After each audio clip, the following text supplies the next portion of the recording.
بسم اللہ الرحمن الرحیم۔ بہت سے لوگ اپنی کہانی سنا کے چلے گئے، ہماری کہانی شاید ان کو پسند نہیں تھی۔ بہرحال وہ اقبال کا ایک شعر ہے کہ ان کا بیان اور ہے، میرا بیان اور ہے، عشق کے درد مند کا طرز کلام اور ہے۔ آپ کی دو طرح سے مجھے اجازت درکار ہے۔ ایک تو میں اپنی قومی زبان میں گفتگو کرنا چاہوں گا، دوسرا یہ جو اکنامکس کا علم ہے کچھ پہ میں اس پہ اظہار خیال کرنا چاہوں گا کہ اکانومی سراب نہیں ہے، شاید اکنامکس کا علم سراب ہے۔ 1723 میں ایک شخص اسکاٹ لینڈ میں جنم لیتا ہے اور 1777 میں وہ ایک کتاب لکھتا ہے۔ پھر اس کو اکنامکس کا بابائے آدم کہا جاتا ہے، اور وہ کہتا ہے کہ مجھ سے زیادہ کوئی نہیں جانتا کہ what is the science of production, consumption and distribution of resources۔ تو جو کتاب لکھتا ہے وہ اس کا نام ہے ویلتھ آف نیشنز، اور اس شخص کا نام ہے ایڈم سمتھ۔ ایڈم سمتھ نے production, consumption, distribution of goods and services کی بات کرنے کے بعد یہ دعویٰ کیا کہ میں دنیا کے مسائل کا، معاشی مسائل کا حل پیش کروں گا، اور آج ان مسائل کا حل یہ ہے کہ 2 ارب لوگ $1 سے $2 روز میں زندہ ہیں۔ خواتین حضرات، یہ ہے اکنامکس کا علم، اور یہ ہے اس علم کے نتیجے میں جنم لینے والی دنیا جس میں کروڑوں بچے اسکول نہیں جاتے۔ خواتین حضرات، اکنامکس کی ہر کتاب کا پہلا فکرہ، میں معافی چاہوں گا اگر یہاں پر اکانومسٹ، فائنینشیل ایکسپرٹس بیٹھے ہوئے ہیں، میرا اپنا ایک معمولی سا نقطۂ نظر ہے۔ اکنامکس کی ہر کتاب کا پہلا فکرہ ہے there is scarcity of resources، یعنی دنیا میں وسائل کی کمی ہے، اور اسی لیے اکنامکس کی جو بات کرتے ہیں کہ ڈسٹریبیوشن، کنزمپشن اور پروڈکشن، اور پاکستان اس کا ایک اہم حصہ ہے۔ تو ہر کتاب کا پہلا لفظ جو ہے، پہلا فکرہ ہے، وہ ڈیوائن وزڈم کو چیلنج کرتا ہے۔ جب آپ کہتے ہیں کہ دیر از اسکیرسٹی آف ریسورسز، تو پھر آپ کو قرآن پاک کی وہ آیت بھی تو یاد آتی ہوگی جس میں اللہ تعالیٰ کہتا ہے کہ یہ تو شیطان ہے جو تمہیں وسائل کی کمی سے ڈراتا ہے۔ Where is the scarcity of resources? کیا ڈیوائن وزڈم، کیا خدا کو علم نہیں تھا کہ اس دنیا میں 8 ارب لوگوں نے جنم لینا ہے، انہوں نے روٹی بھی کھانی ہے، پانی بھی پینا ہے، چھت بھی درکار ہے، کپڑے بھی درکار، روزگار بھی چاہیے، بیمار ہوں گے تو پھر دوا بھی چاہیے؟ کیا خدا کو علم نہیں تھا؟ مسئلہ سکیورٹی آف ریسورسز کا نہیں ہے خواتین و حضرات، مسئلہ ان ایکول ڈسٹریبیوشن آف ریسورسز کا ہے۔ اس دنیا میں وسائل کی کمی نہیں ہے۔ یقین کیجئے، کچھ ماہرین یہ کہتے ہیں کہ اس دنیا میں اتنے وسائل ہیں کہ 70 ارب لوگ بڑی خوشگوار زندگی گزار سکتے ہیں، اب تو ہم صرف 7 سے 8 ارب ہیں۔ تو اکنامکس کے علم سے ہٹ کر ہمیں کچھ چیز اب ڈھونڈنی پڑے گی جو اکنامکس کو، یعنی پروڈکشن، ڈسٹریبیوشن، کنزمپشن، غربت کا خاتمہ، استحصال کا خاتمہ، دکھ کا خاتمہ، بیماری کا خاتمہ، جہالت کا خاتمہ، اور ایک ایسی دنیا کی تشکیل جس میں ہر شخص کو عزت اور آبرو سے زندہ رہنے کا موقع مل سکے۔ سراب کیا کہتے ہیں؟ کس کو کہتے ہیں سراب؟ کہیں دور صحرا میں چلے جائیں تو آپ کو پانی کا کوئی چشمہ نظر آئے، پانی ہو نہیں، تو اس کو سراب کہتے ہیں، اس کو ایلیوژن کہتے ہیں۔ تو میری ناقص رائے میں ایڈم سمتھ نے ایک ایلیوژن دیا ہے، اور پھر ویسٹ نے اس ایلیوژن کو پال لیا ہے، اور پھر اس کے شکار کے طور پر، نرغے کے طور پر تیسری دنیا کی اقوام جو آج کھانے کو، ایک ایک پانی کی بوند کو ترس رہی. تو پاکستان کی اکانومی کو سمجھنے کے لیے اکنامکس کے موجودہ علم کو سمجھنا چاہیے کہ یہ ہمیں کیا سکھاتا ہے.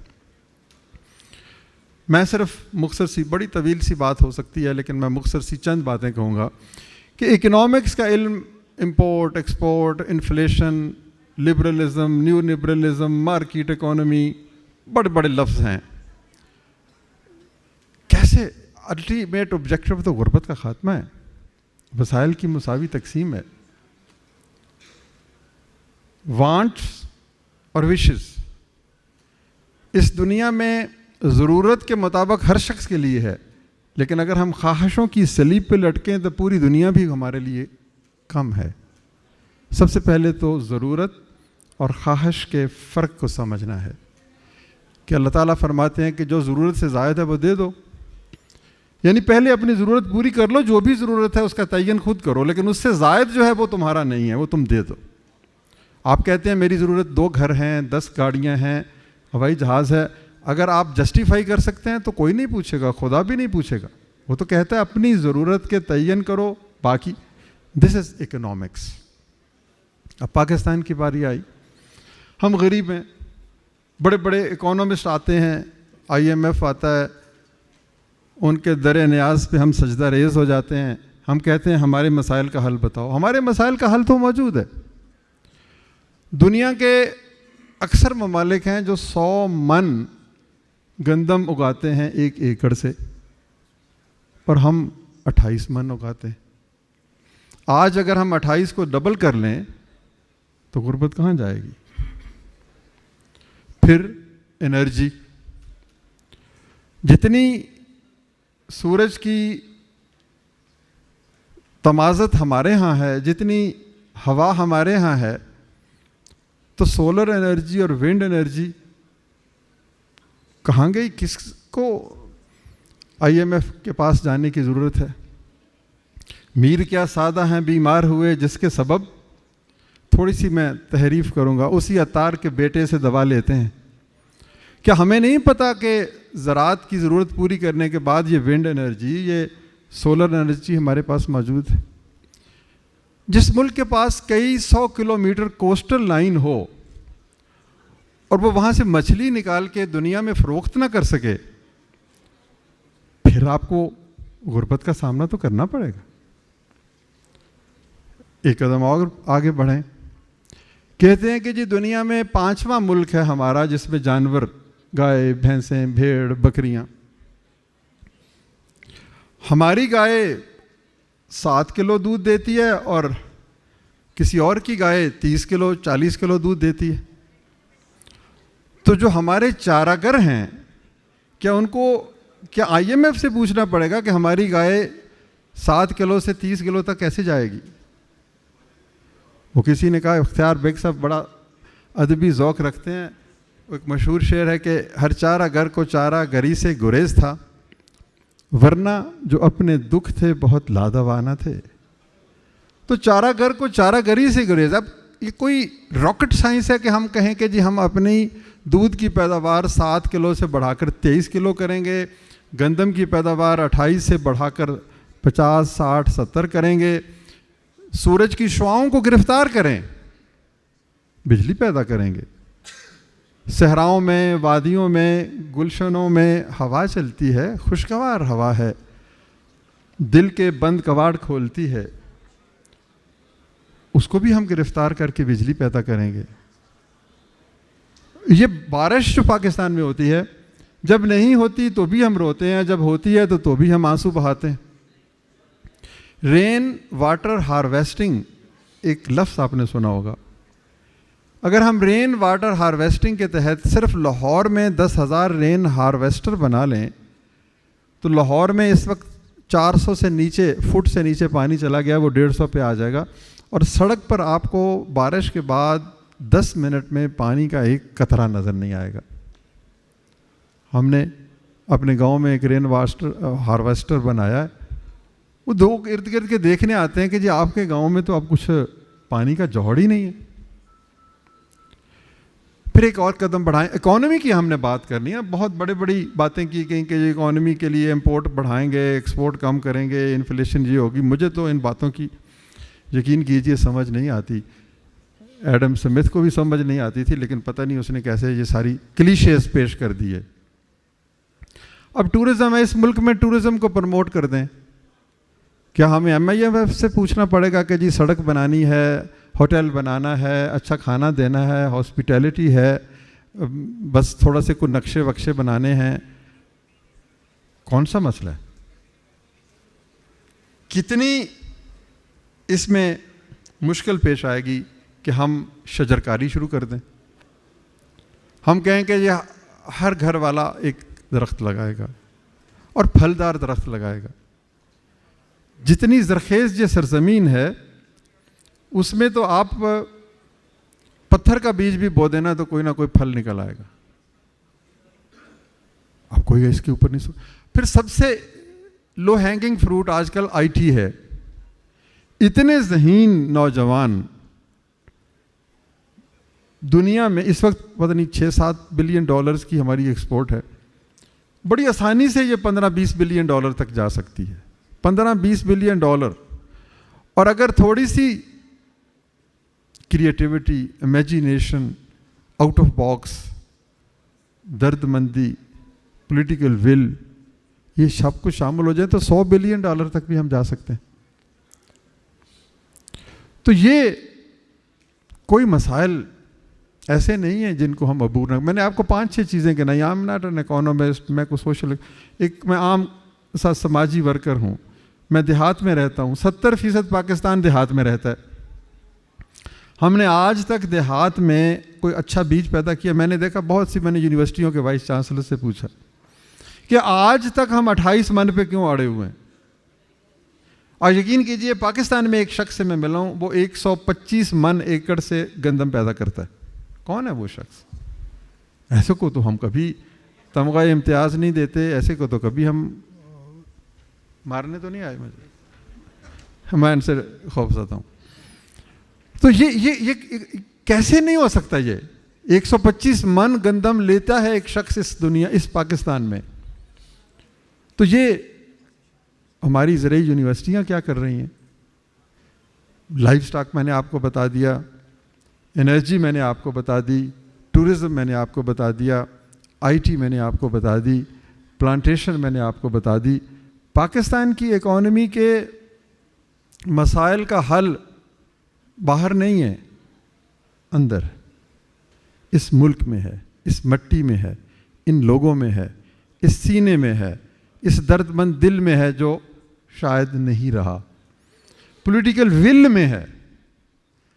میں اعتراض نہیں کر رہا, مجھے آپ پرانے زمانے کا آدمی نہ سمجھیں. وہ جو اکبر الہآبادی نے کہا تھا کہ رقیبوں نے رپٹ لکھوائی ہے جا جا کے تھانے میں کہ اکبر نام لیتا ہے خدا کا اس زمانے میں. میں تو خدا کا نام لے رہا ہوں. بات یہ ہے کہ جب سود ہوگا تو برکت نہیں ہوگی. آپ کے جس کتاب پہ یقین رکھتے ہیں اس میں بھی یہی لکھا گیا ہے, جس کانسٹیٹیوشن پہ یقین رکھتے ہیں اس میں بھی یہی کہا گیا ہے, جس شرعی عدالت کو آپ نے منتخب کر کے سر کا تاج بنایا ہوا اس نے بھی یہی کہا. تو یہ دونوں چیزیں ساتھ ساتھ نہیں چلتی. اپنی ملت پر قیاس اقوام مغرب سے نہ کر, خاص ہے ترکیب میں قوم رسول ہاشمی. یا بندہ خدا بن یا بندہ زمانہ. تو جب 20, 30, 40, 50, 60% سود ایکسٹریکٹ کر لیتا ہے آپ کی رگوں سے خون کا آخری قطرہ, تو اکانومی کیسے آگے بڑھے گی؟ تو خواتین و حضرات, میں نے پہلے کہا تھا کہ عشق کے درد مند کا طرز کلام اور ہے, ان کا بیان اور ہے, میرا بیان اور ہے. اگر ہم نے اس ملک میں غربت ختم کرنی ہے, اکنامکس کا مقصد یہی ہے نا جی, creation of resources, creation of wealth, growth. آپ کی انہی چیزوں کو تو اس وقت تک نہیں ہوگا جب تک ہم انورڈ نہیں دیکھیں گے. اپنی جو SWOT انالیسس سے کہتے ہیں نا, اسٹرینتھس دیکھیں, ویکنیسز دیکھیں, اپرچونیٹیز تو دیکھیں. اتنی زرخیز سرزمین میں ہم 28 من لے رہے ہیں تو پھر تو ایسے ہی ہوگا, پھر اکانومی ٹھیک نہیں ہو سکتی. ایک بات پہ برا نہ منائیے, ہم نے کتنے ارب کے ایئرپورٹ بنائے ہوئے ہیں, ضروری ہیں, ہمیں سفر کرنا ہے, ہمیں دنیا میں باہر جانا ہے. میں نے اپنے گاؤں, میری اکانومی جو ہے, میری معیشت, میرا سماج, میری زندگی میرے گاؤں سے شروع ہوتی ہے اور پورے پاکستان پہ پھیلتی ہے. جب مجھے کوئی چیز سمجھ نہیں آتی تو میں گاؤں میں چلا جاتا. تو میں نے ان سے پوچھا ایک دفعہ گاؤں میں کہ کتنے لوگوں نے جہاز میں سفر کیا ہے. چند بوڑھوں نے کہا جی ہم حج پہ گئے تھے, اور چند نوجوانوں نے کہا جی ہم تو پھر روزی کمانے گئے تھے. اس ملک کی 95% آبادی جہاز پہ نہیں بیٹھتی, اور ہم نے کتنے عالی شان ایئرپورٹ بنائے ہوئے. سوچیں, ان کے لیے ضرور سوچیں, لیکن ان 95% لوگوں کے لیے بھی تو سوچیں, ان 70% لوگوں کے لیے بھی تو سوچیں جن کی ساری اکانومی کا انحصار لائف اسٹاک پہ ہے اور ایگریکلچر پہ ہے. تو جو اکنامکس کا علم بنیادی مفروضات اور بنیادی سچائیوں سے دور لے جائے, وہ ہمارا حل نہیں دے سکتا. یہ ملک ترقی کرے گا جب زراعت ترقی کرے گی, یہ ملک میں سے غربت ختم ہو جائے گی جب ہماری گائے 30 من دودھ دے گی, جب ہم شجرکاری کریں گے, جب ہم ابر باران کو سنبھال کے رکھیں گے, پانی بہتا ہوا سمندر کی نظر نہیں کریں گے, اس کو زیر زمین لے جائیں گے, ڈسچارجرز ریچارجرز میں منتقل کریں گے, جب ہم کوہ دمن کی سیر کے لیے لوگوں کو دعوت دیں گے. کتنی خوبصورت ہمارا وطن ہے, کتنے خوبصورت ہمارے لوگ ہیں. جو ایک دفعہ یہاں آتا ہے, وہ کہتے ہیں کہ پاکستان جو آتا ہے نا, وہ آتے ہوئے بھی روتا ہے اور جاتے ہوئے بھی روتا ہے. آتے ہوئے اس لیے روتا ہے کہ اس کو پتہ نہیں خوف ہوتا ہے کہ یہاں پر کیا ہوگا, اور جاتے ہوئے آپ کی ہاسپٹیلٹی سے.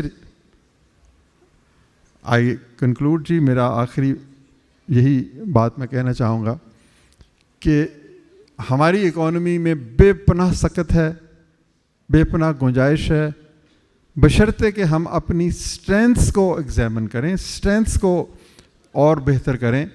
باہر سے ہمیں کچھ نہیں ملے گا. جزاک اللہ. With due apologies, Dr. Amjad Saqib Sahab, I hate to interrupt such interesting sessions, but due to time constraint, and that's also a fact that we, Pakistan, need lot of Dr. Amjad Saqibs. If human cloning is allowed, I think we need to have lot of Dr. Amjad Saqibs. اور چونکہ وہ شاعرانہ ہے. جی جی doctor صاحب کے لیے, کیونکہ doctor صاحب is a living legend nominated for the Nobel prize, یہ تالی ایسی نہیں ہوگی, ایک اسٹینڈنگ اوویشن ہوگا ڈاکٹر امجد ثاقب کے لیے. Please, I will appreciate, have a big round of applause for the living legend. ہم پاکستانی جو ہیں جب دنیا سے چلے جاتے ہیں تو پھر قدر کرتے ہیں اپنے لوگوں کی. تو ڈاکٹر صاحب نے جو کام کیا, اخوت کا 300 بلین روپیز ڈسپرس کیا, سنگل ڈیفالٹ نہیں ہے. ہارورڈ کے sir, please have a seat sir. Harvard کے اندر ان کی کیس اسٹڈی لکھی گئی ہے اخوت کی, آپ کبھی اندازہ نہیں کر سکتے سر, کیونکہ وقت کی بندش ہے, سائمہ ہے. 2 جملے میں بولوں گا سر آپ کے لیے کہ وقت کی گرانی ہے, سخت بے زمینی ہے, سخت لامکانی ہے, بات کو ذرا سی ہے اور بات عمر بھر کی ہے, اور عمر بھر کی باتیں یہاں 2 گھڑی میں کہاں ہوتی ہیں. آنکھ کے دریچے میں تم نے جو صدایا تھا, بات اس گلے کی ہے جو لہو کی خلوت میں چور بن کے آتا ہے, لفظ کی فصیلوں پر ٹوٹ ٹوٹ جاتا ہے, رستے میں کہتے ہو بات تخلیہ کی ہے, اور تخلیہ کی باتوں میں گفتگو اضافی ہے, پیار کرنے والوں کے لیے ایک نگاہ کافی ہے, ہو سکے تو سن جاؤ ایک دن اکیلے میں, زندگی کے میلے میں, خواہشوں کے ریلے میں, تم سے کیا کہے جانا اس قدر جمیلے میں. Thank you very much doctor Amjad صاحب, یہ میری طرف.